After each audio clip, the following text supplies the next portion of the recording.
Hi, this is cool that you can generate any HTML, CSS, and JavaScript based component in ChatGPT and then convert it to Webflow. So to do that, you have to use a custom GPT called like HTFlow HTML to Webflow. So you can search it here and then it will come up here and you click it here and yeah, okay. So now you can generate any component or any web page uh, and then you can convert it to Webflow. So let me actually generate a very small but effective feature section. So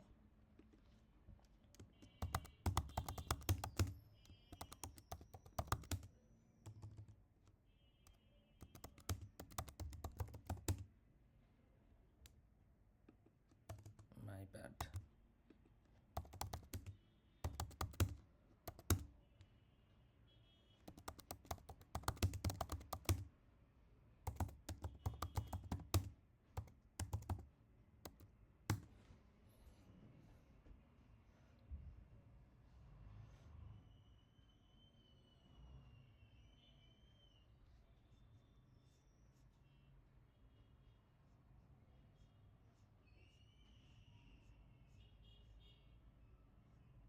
Okay, I can ask GPT to run it in like canvas. So run in canvas. Okay.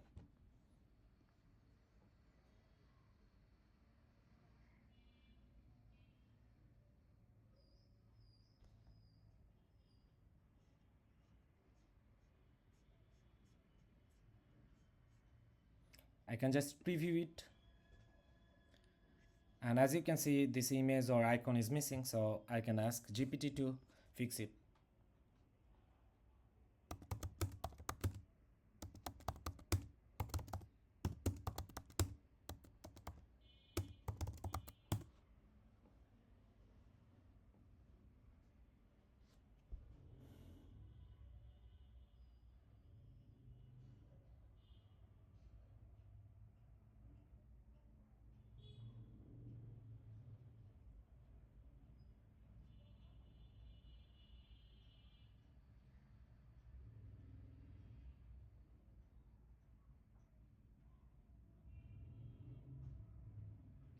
Okay, I can do one more thing here.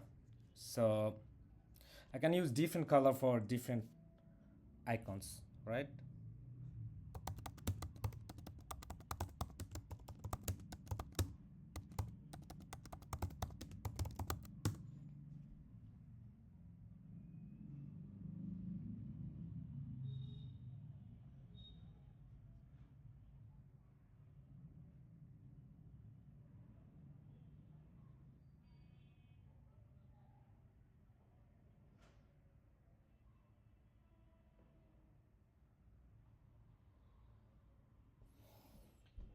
Cool. I can add like a section paragraph maybe.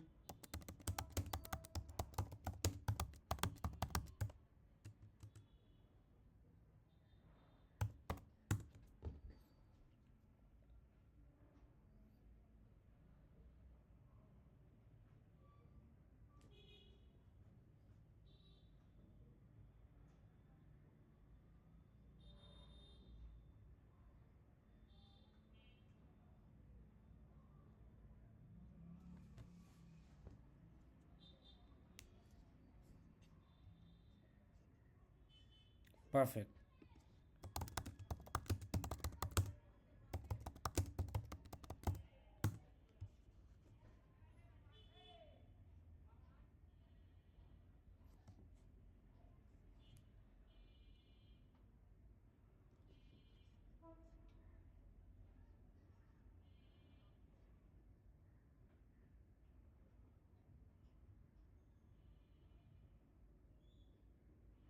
So I have asked GPT to make the cards more modern. So it is updating the design. So I think that's it. But you can keep prompting and let it do the work, until you are happy. So yeah.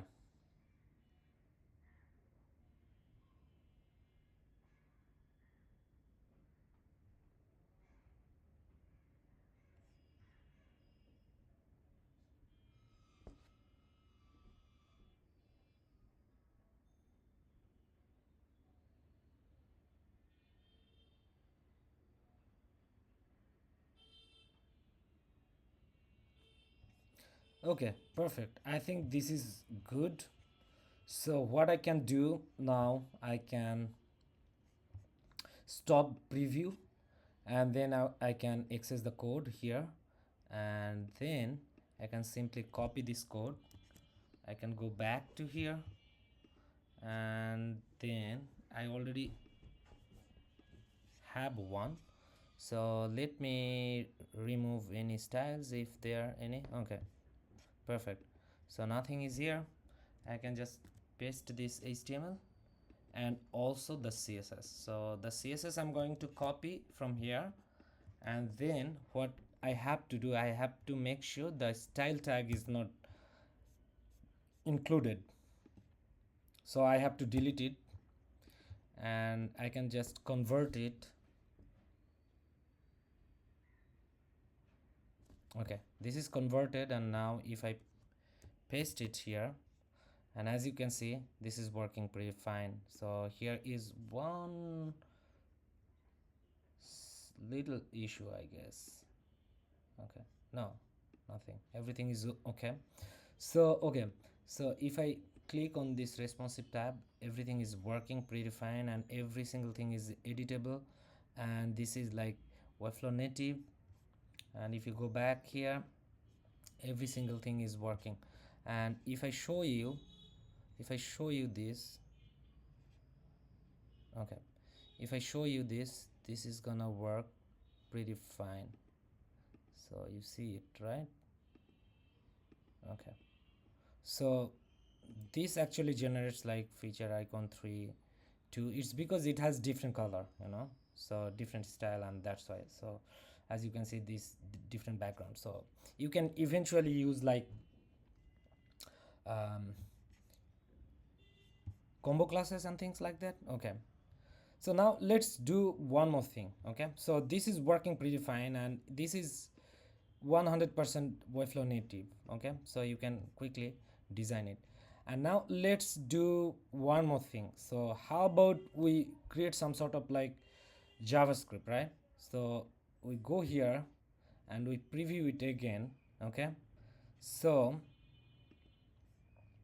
let's say what kind of JavaScript code we can actually create. Okay, let me do one thing. I have a plan here. So add a button underneath the section description. Okay,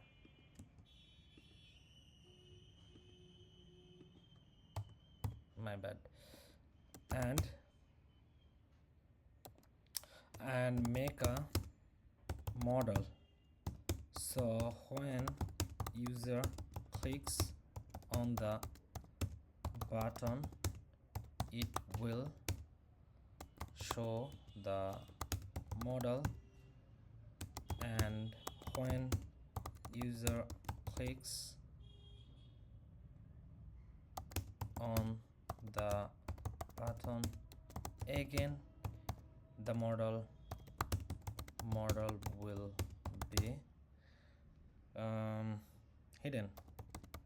Okay, hidden, and the button text should say close model when model is open, something like that. Okay, so let's see what it does, and we have to remove that one. Okay, because we are going to use the same thing again. So I am going to clear this, and I'm going to also clear this, and then I'm gonna use the new one.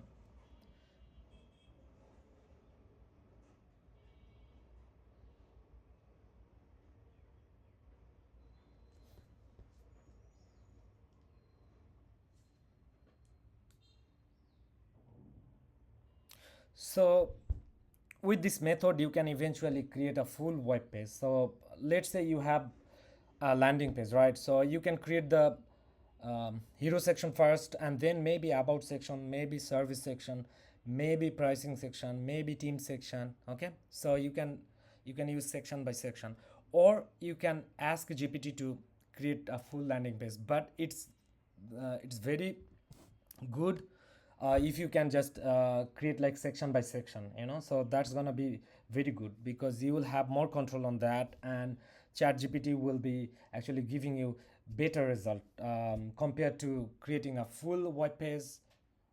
And we have another solution that is called like workflow, HTFlow workflow. So that works within the VS Code or cursor. So you have to set up the IDE, then extension, HTFlow extension for the VS Code and for the like cursor, and then the extension the extension is a visual interface of HTFlow CLI.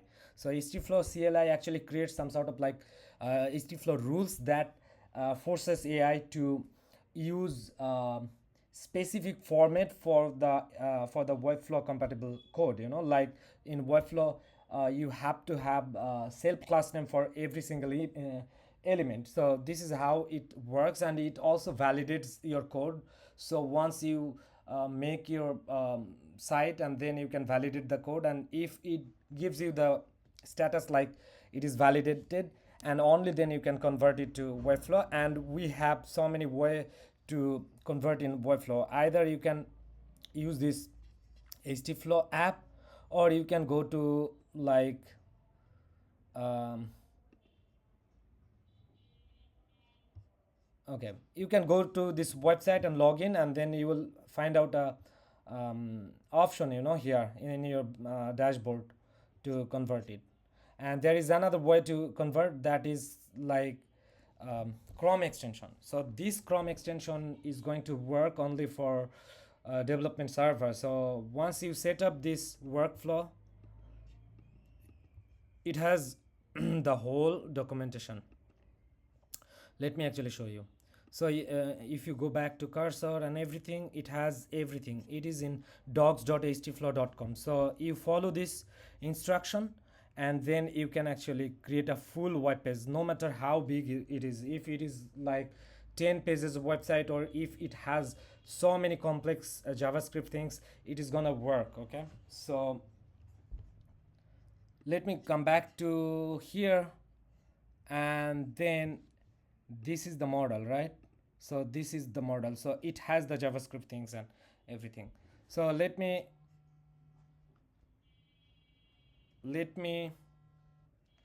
stop sharing the screen, I mean stop previewing, and then let's see how it actually works. Okay, so you see here it actually generated some sort of like attribute, which is pretty good. It's because the attribute, when your JavaScript selects your element with class name, when you convert it, paste it, maybe that class name is already exist in your existing Webflow project, or in future maybe you are gonna rename that one, and that time you have to rename this also here in JavaScript. And that's why this system actually make sure that it creates some sort of like custom attribute, and all of the JavaScript selections are custom attributes. Okay, so yeah, so let me actually go back to here.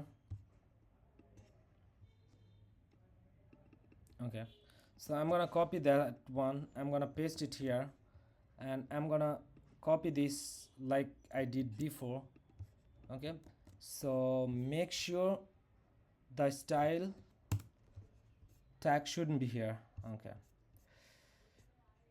and then okay, then I have to convert it first, because there is no option here to put the JavaScript.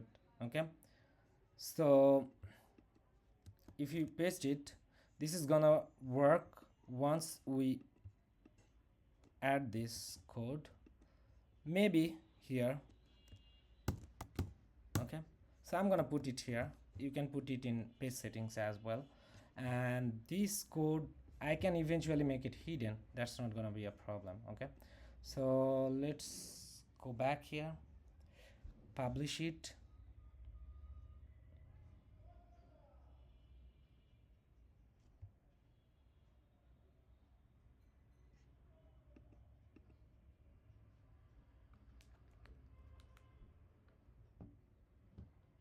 Okay, it is saved.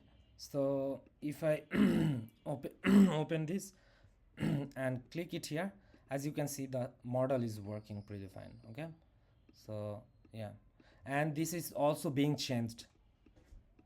Okay, so it has so many use cases. You can actually create so many complex thing, and eventually if you go back here and then let's say you don't want to do any changes but you want to actually um, add some sort of custom javascripts and things like that, so you don't need to go back and paste it again because we have here all of the custom attributes. So I can simply copy that one, and maybe I can eventually go to any AI tool or anywhere, maybe let's say here. Okay, so I can ask this AI to create any sort of JavaScripts based on the custom attribute, and it will be doing that. So I'm not gonna show you. You can play with that one, and we'll be actually creating so many more videos and things that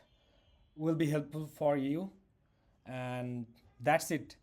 And let me know in comments if you have any concern or any suggestions or any feedback, so I'll try to make sure this process is gonna be perfect day by day. Thank you so much.